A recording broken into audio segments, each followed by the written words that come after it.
পুরো মিউজিয়ামটা কিন্তু একটা ইতিহাস, দেখে মনে হচ্ছে যেন ডাইনোসরের হবে। রিংটেল, এটা আলিপুর জুতে তো দেখাই যায়, কিন্তু এদের আবার দাঁত আছে বড় বড়। সাথে সব মমিগুলো রাখা আছে, সবই অরিজিনাল একদম, এগুলো সব অরিজিনাল। ওরাং ওটা একটা মেল টাইগার, আর ওটা হচ্ছে ফিমেল। ভেতরে আপনারা ওয়াশরুম পেয়ে যাবেন। ভারতের বৃহত্তম মিউজিয়াম, চাইলে এখানেও লাঞ্চ করতে পারেন।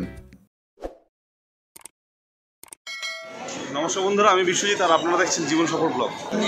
আজকে যাচ্ছি কলকাতার ইন্ডিয়ান মিউজিয়াম দেখতে, তাই চলে এসেছি দমদম স্টেশন। সঙ্গে থাকুন, ভিডিওটা শুরু করছি। কিভাবে যাবেন? দমদম স্টেশনের যে কোনো প্ল্যাটফর্মেই নেমে ঠিক এরকম সাবওয়ে আপনারা দেখতে পাবেন, আর সাবওয়ে দিয়ে সোজা নিচে নেমে গেলেই কিন্তু আপনারা পেয়ে যাবেন মেট্রো স্টেশনের টিকিট কাউন্টার। এই কাউন্টার থেকে পার্ক স্ট্রিটের একটি টিকিট কাটবো 20 টাকার বিনিময়, আর স্কেলেটর দিয়ে উপরে উঠলেই আপনারা মেট্রো করে চলে আসবেন পার্ক স্ট্রিট স্টেশন। নেমে পড়েছি পার্ক স্ট্রিট মেট্রো স্টেশনে, আর বেরিয়ে একদম পেছন দিকের গেট দিয়ে আপনারা কিন্তু বাইরে যাবেন। 1 নম্বর গেট দিয়ে বেরোলে সুবিধা হবে, ওখান থেকে মিউজিয়ামটা একদম কাছে। চলুন, সঙ্গে থাকুন। সব জায়গাতেই দেখবেন এরকম বোর্ড দিয়ে ইন্ডিকেট করা আছে। এটা হচ্ছে পার্ক স্ট্রিট মেট্রো স্টেশনের 1 নম্বর গেট। এখান থেকে বেরোবেন আপনারা, ঠিক এখান থেকে বেরিয়ে একটুখানি হাঁটলেই ইন্ডিয়ান মিউজিয়াম। চলুন। বহু বছর পর আবার এলাম ইন্ডিয়ান মিউজিয়ামে, আর এই ভারতীয় সংগ্রহালয় আসলে পরে বেশ ভালোই লাগে। আর মিউজিয়ামের ঠিক বাদিকেই রয়েছে টিকিট কাউন্টার।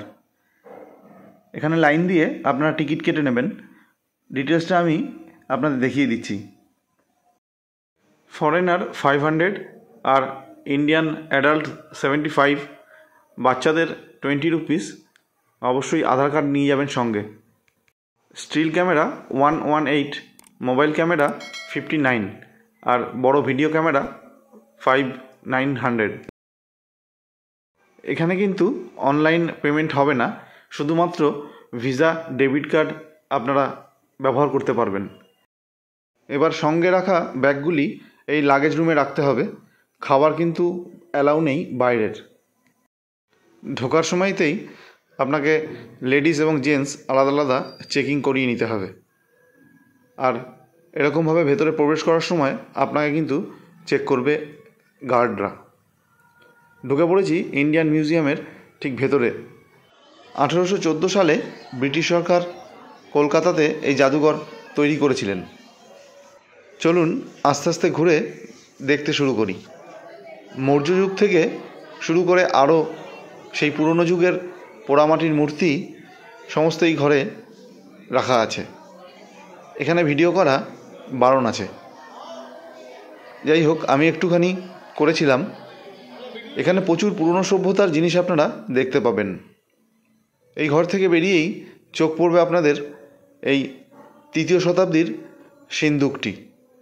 সিন্দুকটি পুরো চারিদিকটা পাথরের এবং লোহা দিয়ে বেষ্টন করা।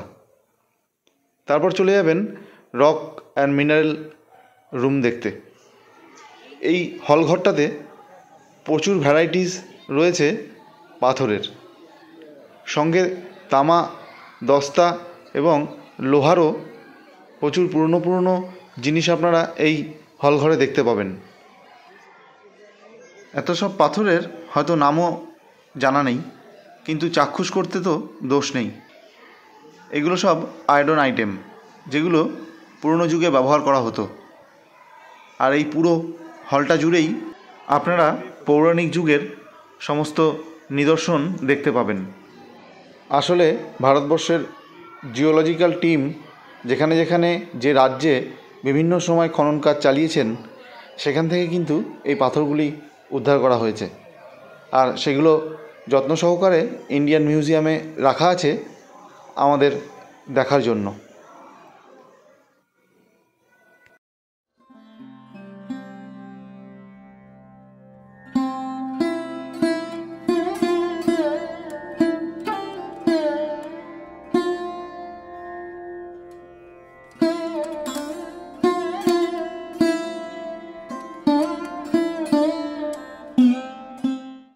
চলুন এবার পরের ঘরটা দেখে নিই। এই ঘরে আছে মানব সভ্যতার সময়কাল থেকে তার আগেকার অনেক জিনিস, যেগুলি এই মিউজিয়ামে খুব যত্ন সহকারে রাখা আছে। তার মধ্যে বিবর্তন ঘড়িটিও আপনাদের চোখে পড়বে। প্রত্যেকটি জেনারেশন ওয়াইজ এখানে কিন্তু গাছের মাধ্যমে সুবিধাজনক হয়েছে বোঝানোর জন্য।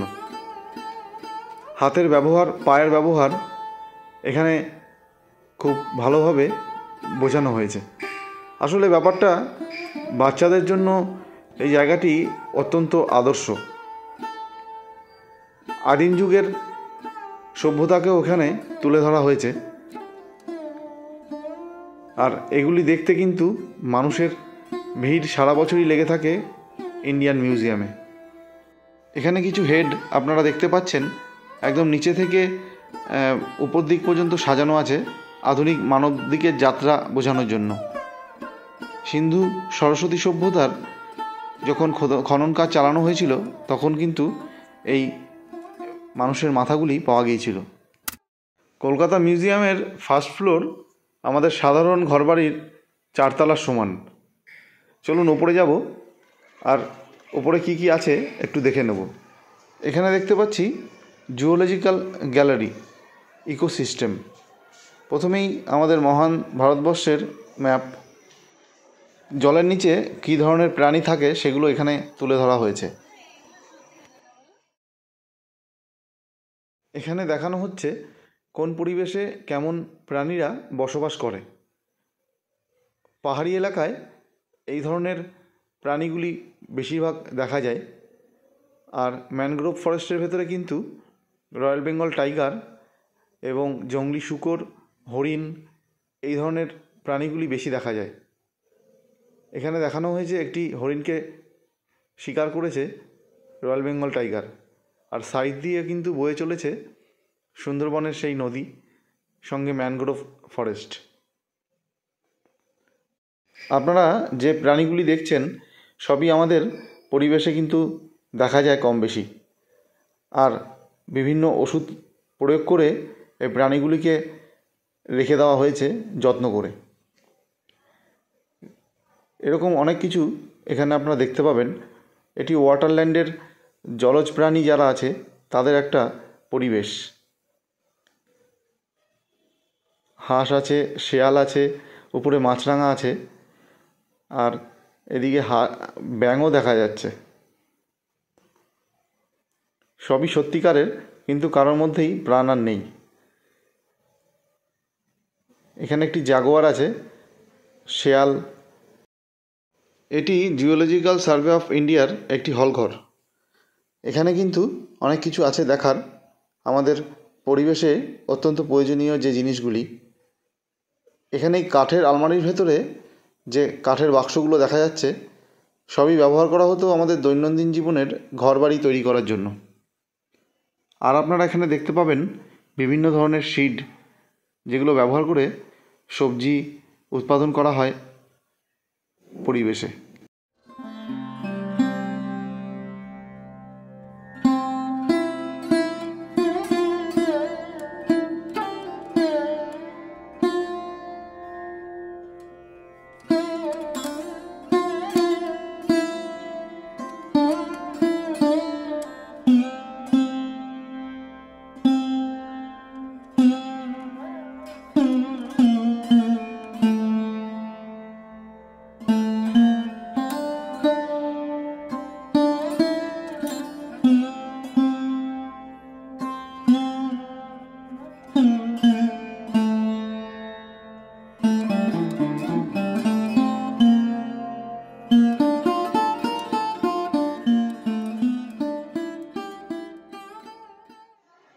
এবার এই হলঘরটি একটু ঘুরে দেখি, চলুন। এটি একটি মারখোর প্রজাতির পৃথিবীর বৃহত্তম পাহাড়ি ছাগল। বেশিরভাগ এরা সামাজিক দলবদ্ধভাবে বাস করে, পাহাড়ে ভয়ঙ্কর পরিবেশে চড়ে বেড়ায়। সামনে এটা দেখছেন, এটা কিন্তু একটা বৃহত্তম পাহাড়ি ছাগল। কত বড় আকার,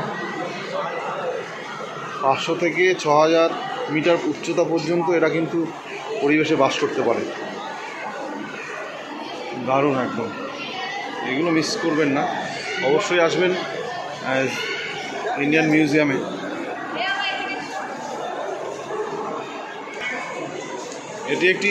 এটা হচ্ছে হিপোপটেমাস।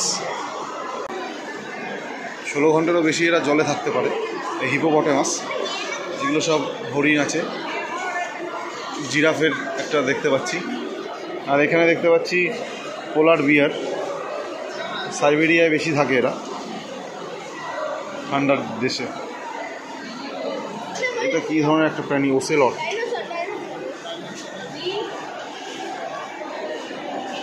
Giant anteater. এগুলো সময়ের সঙ্গে সঙ্গে এগুলো এখন অনেকটা ছোট হয়ে গেছে, আকার এটা অনেকটাই বড়। ওয়ালি, প্রচুর জীবজন্তু, মানে পৃথিবী জুড়ে যত ধরনের জীবজন্তু আছে সবই আপনারা এখানে দেখতে পাবেন।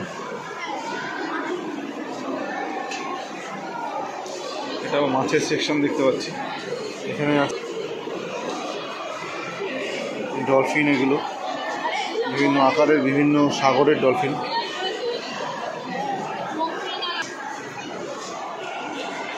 রিংটেল, এটা আলিপুর জুতে তো দেখাই যায়। ওই ডলফিনটা বেশ সুন্দর লাগছে, এই ডলফিনটা একদম এটা সাধারণ প্রজাতির ডলফিন। সামনে এটা হচ্ছে হার্বাল সিল অথবা কমন সিল যেটাকে বলে। এই সামনে এটা বিশাল আকৃতির একটা, এটা কি আছে, নর্দার ফার সিল। এটাও সিল প্রজাতির, কিন্তু ভীষণ বড়, আকৃতিটা ভীষণ বড়। আর এটা সব থেকে বড় ওয়ালসার, যেটা ওদের আবার, কিন্তু এদের আবার দাঁত আছে বড় বড়। সাংঘাতিক, আয়তনটা ভীষণ বড়, 7.5 পাউন্ড, 2 টন পর্যন্ত নাকি এদের ওজন হতে পারে। জলের তলায় প্রায় 30 মিনিট দম বন্ধ করে এরা থাকতে পারে। ভীষণ। এখানে দেখতে পাবেন আপনারা হিউম্যান স্কেলটন, কঙ্কাল যেগুলো, এটা মানুষের। এটা গরিলা স্কেলটন। এগুলো কিন্তু সবই অরিজিনাল একদম, এগুলো সব অরিজিনাল। পরেরটাও, এটাও গরিলা। ওরাং ওটাং, এটা কিন্তু ওরাং ওটাং, এটা দেখছেন, এটাও ওরাং ওটাং, এটা একটু অন্য প্রজাতির।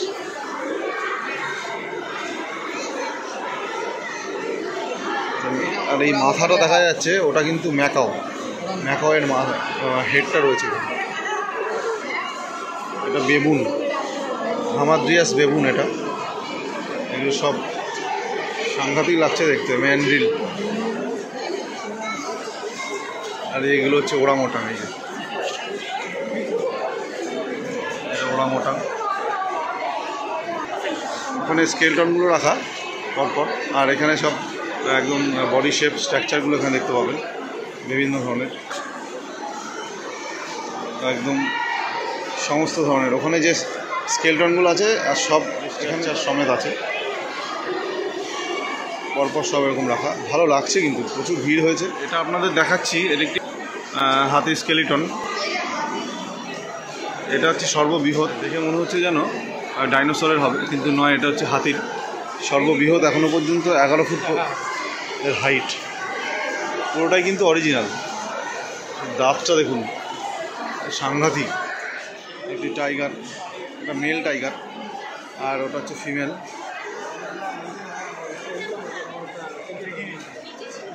ওখানে একটা হাতি আছে। হাতে কিন্তু অবশ্যই একটু সময় নিয়ে আসবেন, কারণ জাদুঘরটা বেশ জমিয়ে ঘুরতে গেলে একটু সময় লাগবে।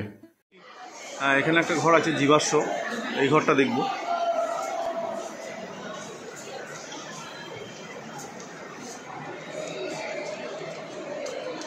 আসলে এখানে আসলে, এখানে মানে যে ঘরেই আপনি যাবেন, পুরো মিউজিয়ামটাই একটা ঐতিহাসিক ব্যাপার। বেশ মানে একটা দারুণ একটা ফিল হয়। চলুন বাদিক থেকে শুরু করি, এদিক থেকে শুরু করি। এখানে সমস্ত ধরনের জীবাশ্ম আপনারা দেখতে পাবেন পুরো ঘর জুড়ে। এত বড় একটা হল ঘর, সমস্ত জীবাশ্ম এদিকটা আছে। পুরো হল ঘরটাই ভর্তি। দারুণ একটা অনুভূতি। বেশ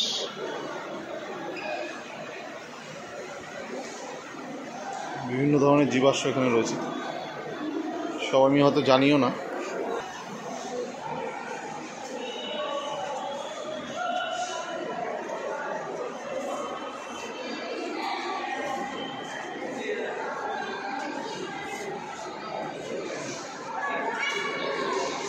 এখানে একটি দেখতে পাচ্ছি বিশাল আকারের কচ্ছপের ইটা রাখা রয়েছে, কচ্ছপ একটা। আর এখানে একটা হরিণ টাইপের আছে।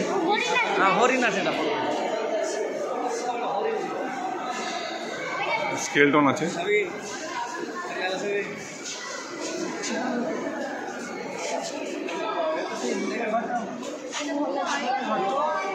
জীবাশ্ম পুরোটাই, জীবাশ্মটি একটি বিরাট আকারের শামুক।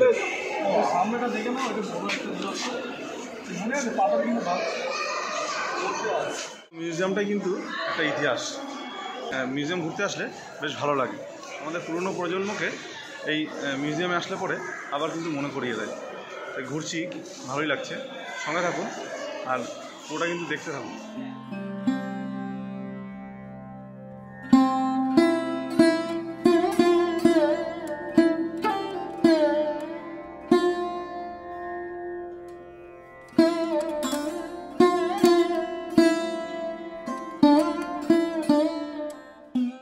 এই জল রংটা 1921 খ্রিস্টাব্দের গগনেন্দ্রনাথ ঠাকুর এঁকেছিলেন, শিক্ষার আলোক এই ছবির প্রতীক।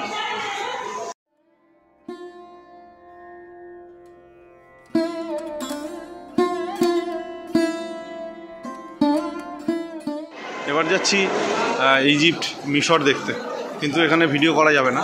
এই ঘরটাতে সব মমিগুলো রাখা আছে। এখানে কিন্তু খুব রেস্ট্রিকশন জায়গা, ভেতরে যাব, ফটোগ্রাফি নট অ্যালাউড লেখা আছে। ঠিক আছে, এটা আপনারা এসেই দেখবেন। দেখে আসি, দেখি ভেতরে কী কী আছে। তাতে যাবো জুওলজিক্যাল গ্যালারি, ফিশ আছে এখানে, দেখি কী আছে।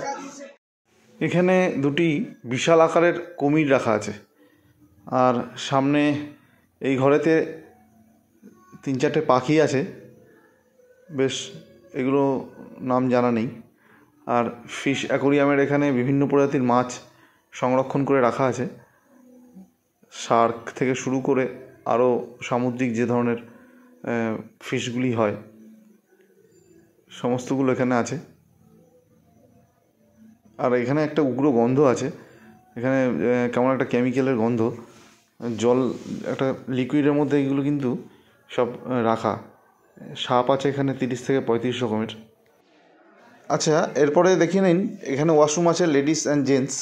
আর ওয়াশরুম ক্রস করলেই আপনারা পেয়ে যাবেন এই রেস্টুরেন্টটা। এখানে দামগুলো আমি দিয়ে দিলাম খাবারের, আপনারা একটু দেখে নিন, কারণ এখানে ভিডিও করা পুরোটাই বারণ।